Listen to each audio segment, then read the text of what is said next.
Hop là, l'indice tactique.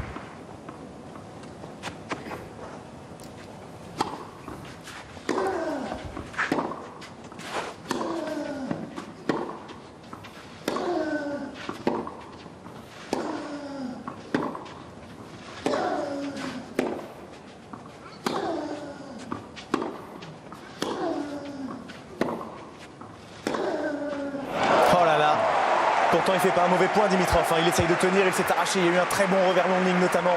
Mais la punition, Nadal est sur sa ligne et accélère. Ventaja, Nadal.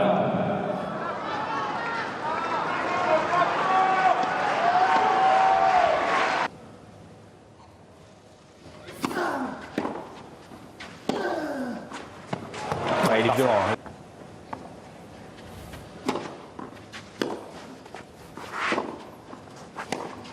Ouais, il était dur à exécuter ce revers en avançant.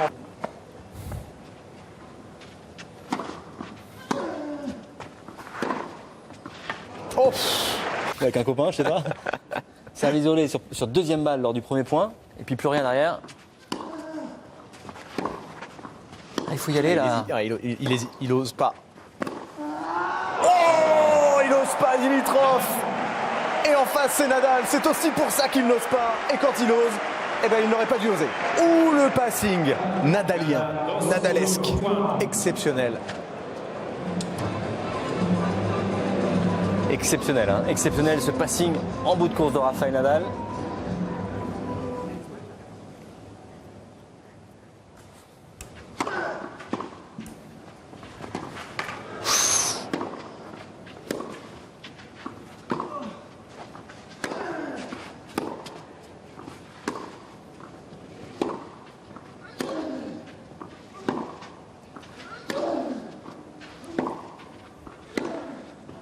Non, encore une faute de Nadal et des breaks blancs. Bon, ça c'est étonnant. Ça c'était difficilement prévisible de voir Dimitrov débreaker de manière blanche dans la foulée.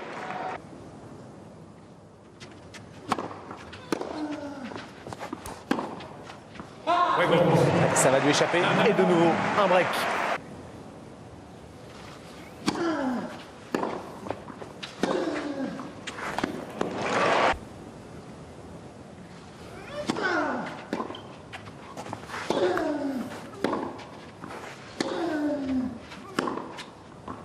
Oh, elle est belle. Superbe.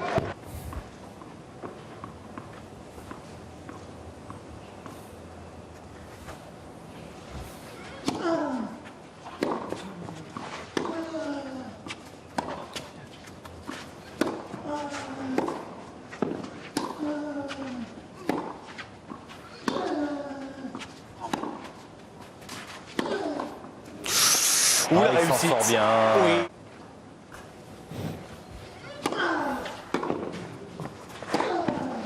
Bonne première, surtout.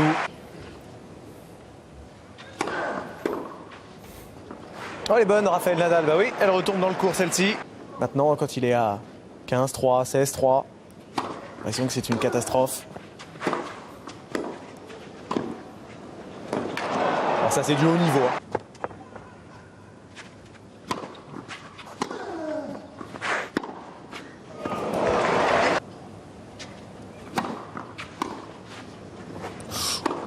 Bravo.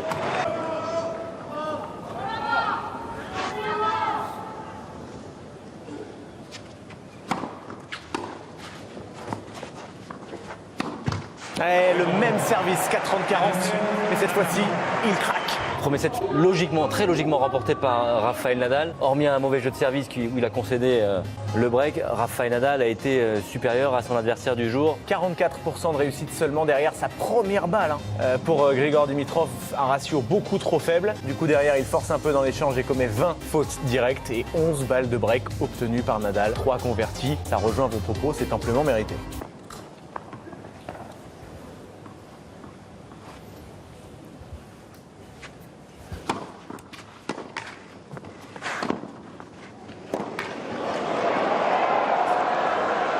Il va la remettre, bien sûr. Bien sûr, qui fait jouer un coup de raquette en plus. Nadal, mais Dimitrov peut terminer, le public apprécie évidemment. Quelle couverture de terrain, quelle vitesse de déplacement, regardez. C'est fort hein, sur le plan physique ce que fait Rafa. Et c'est dans une impasse. Même si, notamment sur les finales de Roland Garros, c'est pas tout à fait le même Nadal qu'en 2015.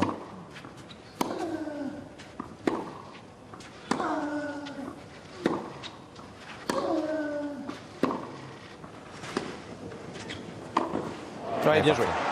Et d'autres joueurs hein, de créer l'incertitude.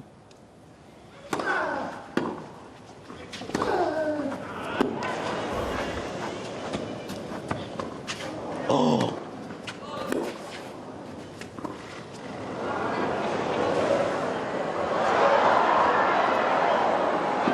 Il va le tenter évidemment, c'est Dimitrov, mais il va le louper.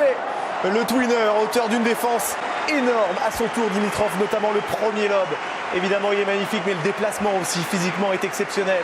Et derrière, la demi-volée qui semblait un petit peu moche, en fait, est très bien touchée. Très très bien touché. Cette demi-volée car elle est difficile. Il se retrouve un petit peu pris, Rafael Nadal, au milieu du terrain, un petit peu une situation inconfortable. Et il s'en sort remarquablement bien. La contre-amortie est pas mal du tout. Hein.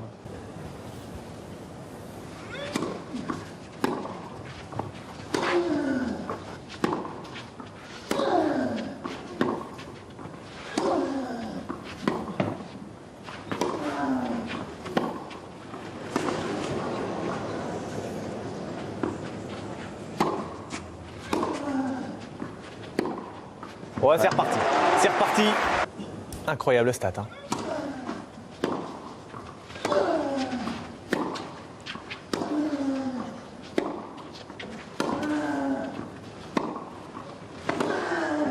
Oh, la demi-volée. Doublé, mais la demi-volée de Dimitrov, s'il vous plaît, parce que le passing était encore pas mal du tout. Mais alors, le talent du Bulgare. Et on a vu deux très belles demi-volées hein, dans ce jeu. Une de Rafael Nadal un peu plus tôt. Celle-ci, sur la balle de break, était également magnifique. Heureusement que Grigor Dimitrov est resté vigilant. Car le passing croisé plongeant était magnifique. Tout à l'heure, hein, hors antenne sur le passing de revers exceptionnel au début du set, vous m'aviez dit hors antenne, au niveau des abdos, c'est monstrueux. Là aussi, hein, hormis un jeu.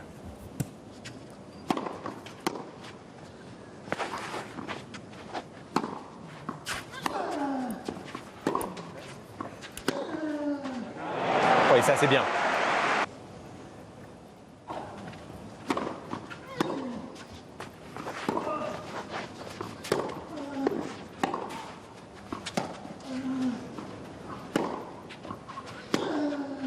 Oh là là oh.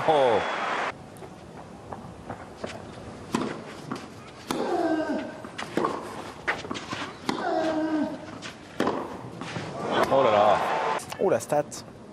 En revers pour Dimitrov, 10 fautes directes contre aucun coup gagnant. C'est évidemment logique face à Nadal, mais ça reste cruel.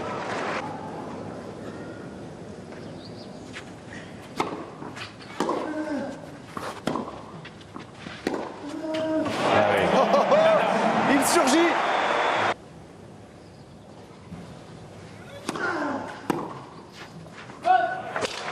Oui. Ouais, celle-ci ne jouera plus de points. Non. Ou alors mal. Il s'en excuse, Dimitrov, mais il vient d'évacuer toute la frustration accumulée lors du jeu précédent et de ses échecs à répétition côté revers. C'est bien de s'excuser et le public apprécie. Il lui a pas laissé beaucoup de chance à sa raquette. Hein. Non. Non.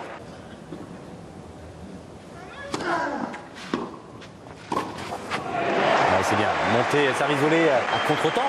Et ça change des choses, bien des choses. Hein. Également, le pourcentage de première balle de Dimitrov qui est beaucoup plus élevé dans ce deuxième set. Magnifique. C'est le deuxième service volé. Alléluia. Pourquoi n'a-t-il pas fait plus?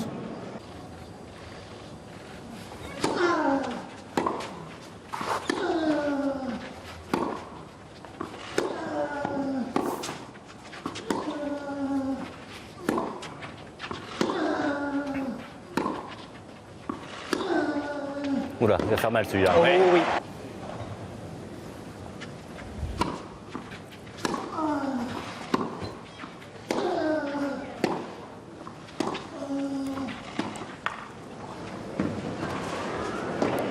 Il a une main sur Rafael Nadal. Il a une main. Alors il a les jambes pour arriver à temps. Mais une fois qu'il est sur la balle, qu'est-ce qu'il la touche bien. Car là, Dimitrov s'attend à ce que l'Espagnol croise cette petite balle. On voit qu'il part sur la droite. Peut-être un peu trop tôt d'ailleurs.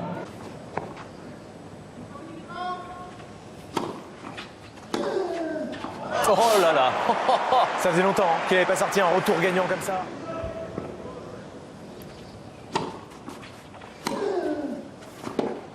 Ouais, ce retour est bon aussi. 2 gros retours joués par Nadal. Et le dernier qui fait céder Dimitrov, car Dimitrov a cédé dans cette partie. Il a fait bien meilleure figure qu'à Rome l'an passé, mais doit s'incliner tout de même en 2 manches. 6-3, 6-4, Nadal premier qualifié pour les demi. Fabrice, votre regard, votre analyse sur cette victoire de Rafael Nadal qui bat pour la 6e fois en autant de duels ce garçon Dimitrov. Il y a du positif, il y a des aspects un peu plus sombres dans le bilan de Nadal aujourd'hui. Ouais. Le côté positif déjà, c'est qu'il se qualifie pour une demi-finale, 3 victoires, pas un set concédé, pas même un tie-break disputé. Donc Rafael Nadal répond présent au Masters 1000 de Madrid, dans son pays, devant son public, là où il a un titre à défendre. Ça c'est bien. Aujourd'hui face à Grigor Dimitrov, je trouve que c'était quand même du bon Rafa. Alors bien sûr, tout n'était pas parfait. Il y a eu quelques sorties de route, notamment au premier set, un mauvais jeu de service, un break concédé dans la 2e manche. Mais finalement, dans les moments phares, les moments clés de cette rencontre, Rafa a réussi à élever son niveau de jeu face à un adversaire qu'il commence à bien connaître. Et lorsqu'il affronte Dimitrov sur terre battue, c'est comme s'il jouait face à Roger Federer. Les schémas de jeu sont les mêmes, les séquences identiques, donc un résultat identique aussi. Et dans des données tactiques où il part grandement favori avec ce coup droit sur le revers à une main du droitier. Évidemment, Nadal, il y a eu de bonnes séquences vraiment avec cette gifle en coup droit qui est bien parti. D'autres moments d'errance, des zones d'ombre par moment. Tout à coup, il se crispe, ça lui échappe. Il a des problèmes de timing. On a titré Nadal sans trop forcer finalement parce que, pour revenir sur Dimitrov, il ne lui a pas posé tant de soucis que ça finalement, le Bulgare aujourd'hui, Fabrice. Non, il a été bon parfois, Grigor Dimitrov, mais trop inconstant. C'était prévisible, hein. On savait bien qu'il fallait qu'il prenne des risques face à Rafael Nadal, qu'il accepte de commettre des fautes parfois. Ses statistiques côté revers sont catastrophiques, hein. Pas de revers gagnant, une bonne douzaine de fautes avec ce coup-là, même un peu plus, hein, à l'arrivée. Donc une victoire logique de Rafael Nadal face au seul revers à une main de ses quarts de finale. Il n'y a pas de i dans son nom, mais il a mis un point à l'instant. Rafael Nadal, on vient de le voir, ce succès, premier qualifié pour les demi-finales du Masters 1000 madrilène. Les stats, allons-y, on va les découvrir ensemble. 69% de première balle pour Nadal. Regardez les stats de Dimitrov derrière sa première et derrière sa seconde, c'est faible. 38 fautes directes pour 19 coups gagnants, c'est le double, tout simplement pour Dimitrov. Et puis 15 balles de break obtenues par Nadal dans cette partie, un tiers converti. Tout va dans le sens de l'Espagnol. Il aurait essayé de monter à la volée 16 fois dans ce match avec un ratio intéressant. Dimitrov. Et puis on va également regarder les coups gagnants en revers. 0, confirmation Fabrice, que ce succès de Nadal ne souffre finalement d'aucune contestation, même si, dans l'analyse globale, il n'a pas été extraordinaire. Il n'a pas été extraordinaire, mais Grigor Dimitrov a trop lutté, trop galéré, hein, sur ses jeux de service. 10 jeux de service pour le Bulgare. 7 fois, il a été en difficulté, 5 fois breaké. Donc à l'arrivée, c'est une victoire très logique de Rafael Nadal que l'on retrouvera avec grand plaisir demain face à un grand joueur costaud au revers à 2 mains, soit John Isner, soit Thomas Berdych.